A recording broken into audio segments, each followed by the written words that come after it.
NBA draft just happened. So we got to talk, well, the first round rather. So we got to talk about the winners and the losers of this draft night results. So I'll start off by saying, a little spoiler alert, I don't really think there was many losers, and I hate using that word, but like many losers, if any at all. Like I honestly watched, the draft and everybody being picked, and I felt like there was nothing that stood out to me where I'm like, oh, I think that's a bad pick, and it has nothing ever to do with the talent of the guys. But sometimes players are drafted to a place where I don't even think they're the best fit. And so that's usually what it has more to do with having a bad draft night and stuff like that, or if they made a bad trade or something like that. It never really has to do with the player, because obviously if you're getting drafted, you are talented. But that being said, I really didn't feel like any team made a bad trade or took a player that, while they may be talented, wasn't a fit for them. I didn't really feel that way, at all. I felt like most picks were solid at the minimum and then really good at the best, right? So let's get into that. Let's start with the good news first. So if you watched my live stream yesterday, I didn't really talk about, the draft much and a bunch of the guys that I was high on. But the one guy that I did mention, I, told you guys, is that the player that I think could be the best player in this draft, putting Cooper Flagg aside, because, he is in his own category right now, and his career is, the projection is different than some of the other players. So I'm not even including him here, because it's really hard to determine where he's going to end up. But my favorite player in the draft, if you want to say, who I think is going to be the best player in this draft, is VJ Edgecombe. And I said that yesterday in my live stream. His athleticism is off the charts. Off the charts. His defensive ability, like all his skill, his upside, like I like everything about his game, and I just feel like he's going to be the best player in this draft. Now, I don't dislike him going to Philly. This is kind of what I'm talking about, players getting, selected to places where they're not the best fits.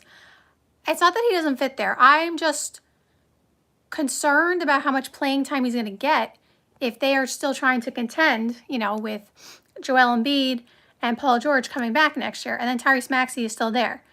And then obviously Jared McCain, for a second I forgot his name. And then Jared McCain was looking like he was going to be Rookie of the Year, right? So there's 4 guys at the moment, but 3 at the minimum, because maybe he'll be over, Jared McCain in terms of minutes. But there's already 3 guys technically ahead of him. So my only concern for him is, what kind of minutes is he going to see? Because I feel like he should be seeing a lot of minutes to start. So if the Sixers do end up, making him have, a large rotational, play, like letting him be in the rotation a lot, then I love it even more. That's my only concern for, where he went. Just is he going to get enough minutes to showcase everything and, develop all his skills and stuff like that. But other than that, like, I think Philly's a fine place for him to go. I don't think there's anything wrong with that. I still, regardless, even with the potential limited minutes, I still think he's going to be the best player in this draft. Maybe, again, with the limited minutes, it takes a little bit longer. But again, outside Cooper Flagg, I am really high on him. So that's my first opinion on that. Somebody said, yes, VJ is amazing. Yeah, I think he's going to be really, really good. Like I said, just the minutes thing, but outside of that, eventually, if his first year he doesn't get a ton of minutes, his second year at the minimum, he's going to get, like, there is no way he's not going to force himself into the rotation heavily, you know what I mean? So, like, one way or another, he's going to get there. So I think he's going to be one of the best players in this draft. So I really like that. I have 4 guys in this draft that are my lookout for. VJ is one of them. Trey Johnson is the next guy on my list. Now, I said, I think it was, yesterday when we were talking about the CJ McCollum trade where they traded Jordan Poole to the Pelicans. And I said, for the Wizards, it seems like they're trying to sort of get more into like a win now mode because the East is wide open. Not that they're trying to contend next year, but like they're bringing in more veteran players. Now CJ McCollum's there. Chris Middleton picked up his player option. Malcolm Brogdon, stuff like that. So I said that, but combined with that, I was like, okay, they might also be trading Jordan Poole so they can draft another guard for their future. And who they draft? Trey Johnson. So I think the combination of the two is, in my opinion, the route that they are going right now. Trying to bring in some more veterans to win a little bit more, but also they wanted to get Jordan Poole's money off the books and to be able to draft a guard for the future, because I think they knew they were going to draft a guard. So my opinion on what they were doing still remains the same, and I guess we'll see what, how it plays out, but he is the next guy to watch out for. I think Trey Johnson is going to be really good in this league. The next guy to watch out for, I'm trying to pronounce his name properly, and I don't want to butcher it. Come on. Oh, man. I'm not even going to try his last name. I'm so sorry. I don't want to butcher it, but you know who I'm talking about. From Duke, obviously teammates with Cooper Flagg, and he went to the Phoenix Suns at the 10th overall pick. I think he's going to be really, really good. First of all, I think the Suns had a great draft. Talking about winners and losers, not only did the Suns get him, who I think, is going to be very, very good, but the Suns needed centers. They needed front court depth. They needed it badly. And so not only did they do that, they drafted him, but they also got Mark Williams in a trade. Like, they had a really good draft night, in my opinion. They got two. I know Mark Williams, didn't pass his physical with the Lakers, but you know what? Mark Williams played the rest of the year, from what I remember, and he played very well. So Mark Williams may be, better than the Lakers thought. With that being said, we all know Mark Williams is talented. It was just the health concerns. So the Suns are, taking a chance, I guess, in that sense. But I love their, pickups in the front court with Kaman, again, not going to butcher his last name, and then Mark Williams. So I feel like they had a really good draft night, and he is the third player I say to watch out for in this draft. Somebody said he can be sixth man of the year. I'm not sure who you're talking about, but whoever that is might be able to be sixth man of the year. I'm not sure who you're referencing. I'm so sorry. Someone said, oh yeah, the Suns did talking too fast. Someone said, oh yeah, the Suns did do good in the draft. I forgot. Yeah. I feel like they did really good. Like, especially given the fact that, like, they were probably in one of the worst situations financially, like, asset-wise, in terms of not having any picks and stuff like that. Prior to the KD trade and stuff like that. Like, I think they had, like, one first-round pick or something. Maybe that came from the Yusuf Nurkic trade. But they have been limited. They haven't been able to trade Bradley Beal, the no-trade clause. Like, they've been pretty stuck.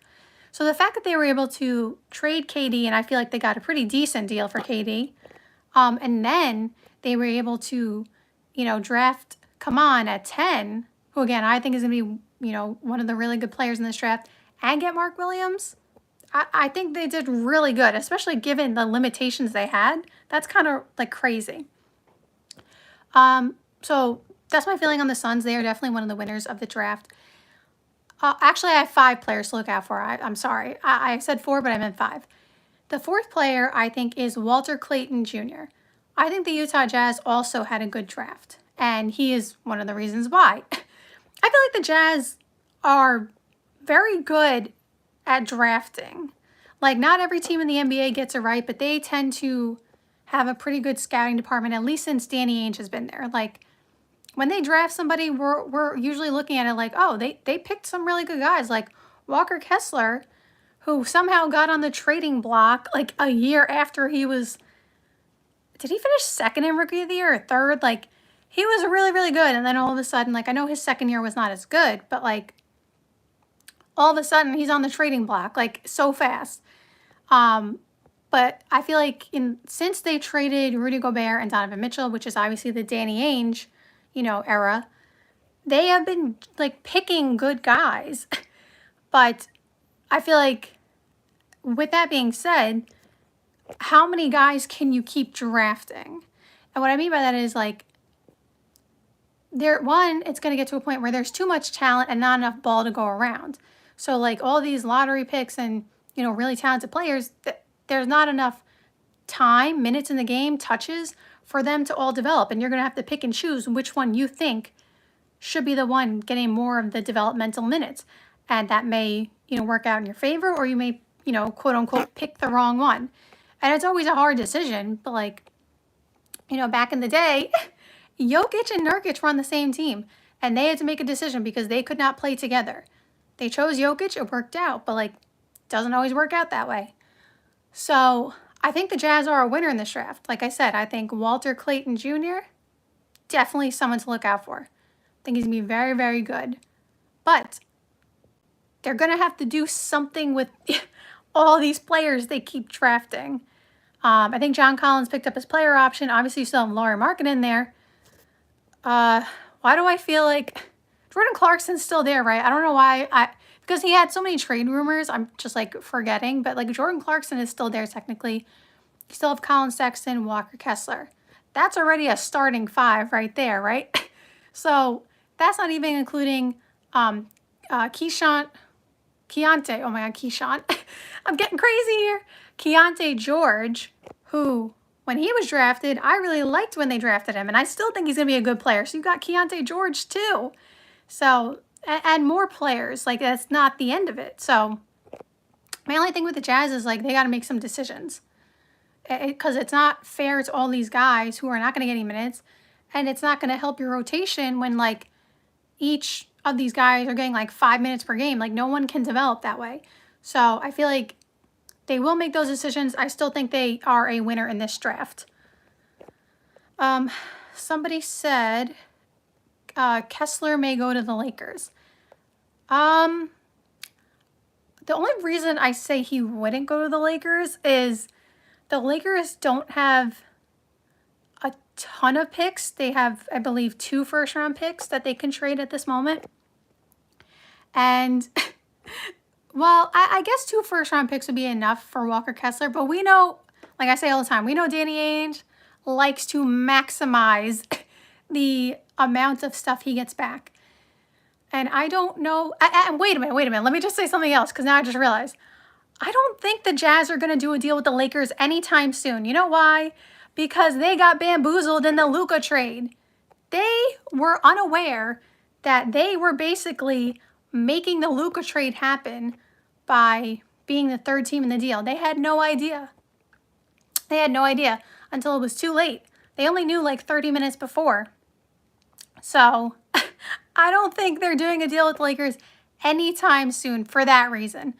Not even like the asset reason. That reason. Because Danny Ainge, he's not going to do that because they try to bamboozle him. So that's not going to happen. I mean, maybe, but I think after that, there's no way. Not at least, next year. Not anytime soon.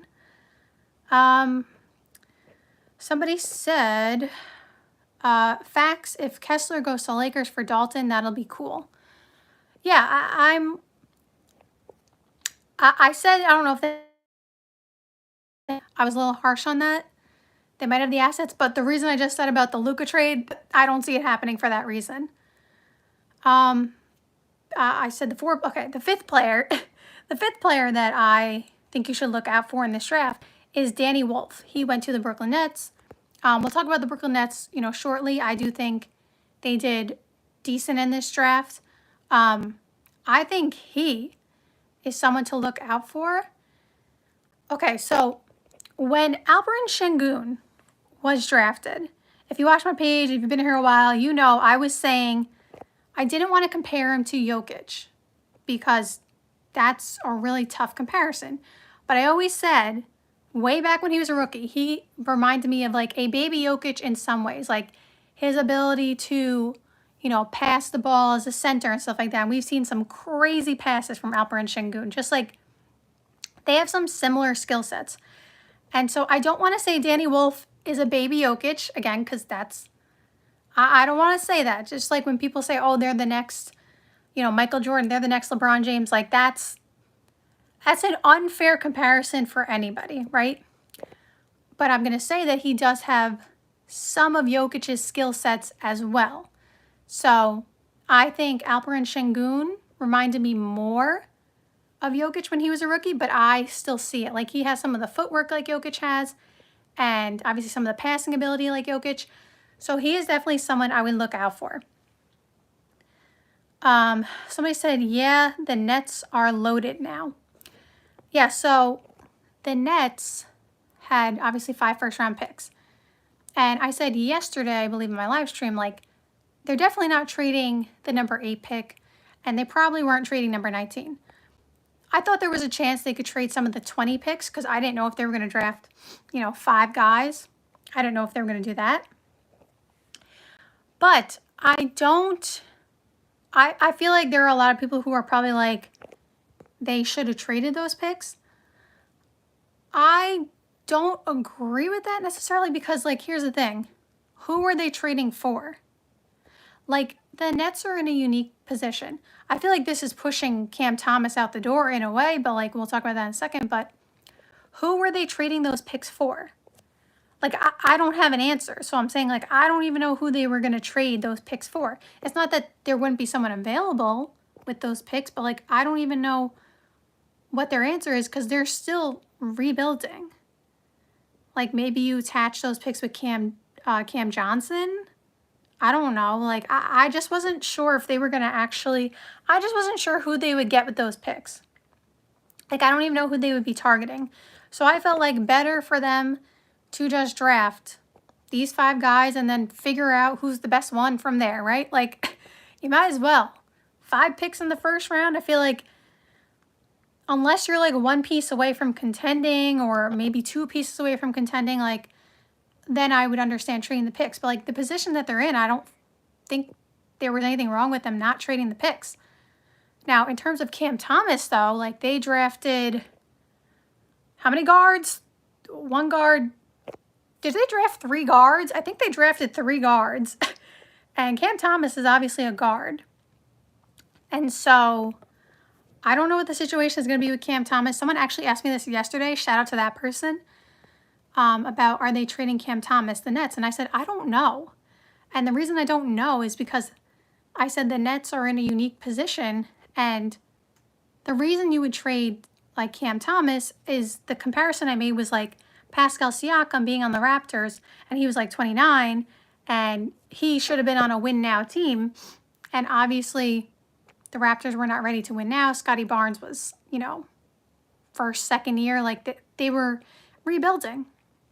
So it was fair to Siakam and fair to the organization to part ways and stuff like that. And so the reason I made that comparison is Cam Thomas is only, he's only like 23, right?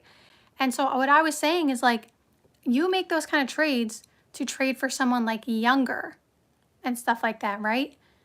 But Cam Thomas is still, like, how much younger are you going than Cam Thomas? So I was like, I'm not sure, but, like, I think they drafted 3 guards, like I said, so that kind of puts Cam Thomas in that position. So those are my really big winners. I think the Spurs, getting Dylan Harper obviously is a win at number 2. Like I said, I don't really think there's any losers. Like, I really don't have any losers, honestly. Like, I'm not just saying that. I really don't think anybody lost in this draft. I like what the Hawks did. The Hawks, by the way, let's talk about one more winner. I think the Hawks are a winner because they got Porzingis, who I think is a good fit and fine enough. But, like, what they did is they made a trade with the Pelicans. And if you don't know what the trade was, they got the Pelicans or the Milwaukee Bucks 2026 unprotected first-round pick. So if the Milwaukee Bucks trade Giannis and they're in rebuild mode because they get to pick the more favorable one, they might have a top lottery pick in the next year's draft because of the trade they did with the Pelicans. So that is something to keep in mind. So thank you guys so much for watching this live stream. I hope you enjoyed, and see you soon. Bye.